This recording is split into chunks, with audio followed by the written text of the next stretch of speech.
Fin 2017, l'affaire des nourrissons contaminés par des salmonelles après avoir ingéré du lait infantile Lactalis secoue la filière. Sous pression politique et de l'opinion publique, le géant de l'agroalimentaire avait fini par rappeler les lots fabriqués dans l'usine incriminée.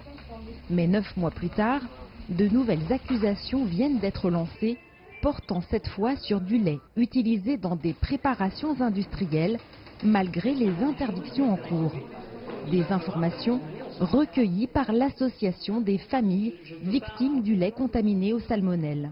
Nous avons demandé un certain nombre de documents que nous avons eu tout récemment par la préfecture de Mayenne, donc le lieu où est l'usine, et dans lequel apparaissent un certain nombre d'éléments, notamment le fait que est fabriqué dans cette usine des produits destinés aux adultes, 5000 tonnes de produits quand même, hein, c'est pas peu, dans les mêmes conditions, en même période, et que ces produits ne sont pas retirés, alors que tous les produits dans cette usine depuis février 2017 sont censés être retirés. Une situation embarrassante pour Lactalis, déjà largement critiqué pour son manque de transparence depuis le début de la crise.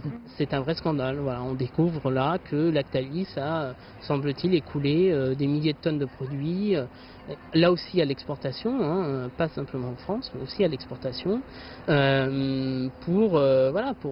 pour son équilibre économique, on imagine, au détriment de la santé publique. Alors que la santé publique, mais aussi l'image de l'agroalimentaire français est en jeu, une procédure indépendante vient d'être ouverte pour désigner les responsables et apporter les preuves de l'existence de pratiques frauduleuses. On a été en enquête préliminaire jusqu'à il y a quelques jours.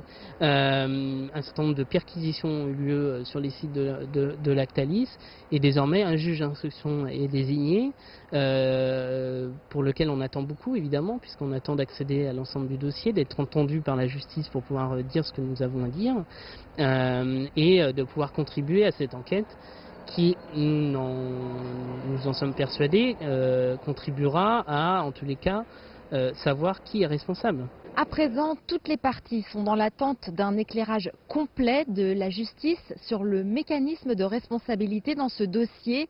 Une procédure qui pourrait aboutir à des condamnations lourdes si les soupçons de fraude mettant en danger la santé des consommateurs sont avérés. Jade Charles, CGTN, Paris.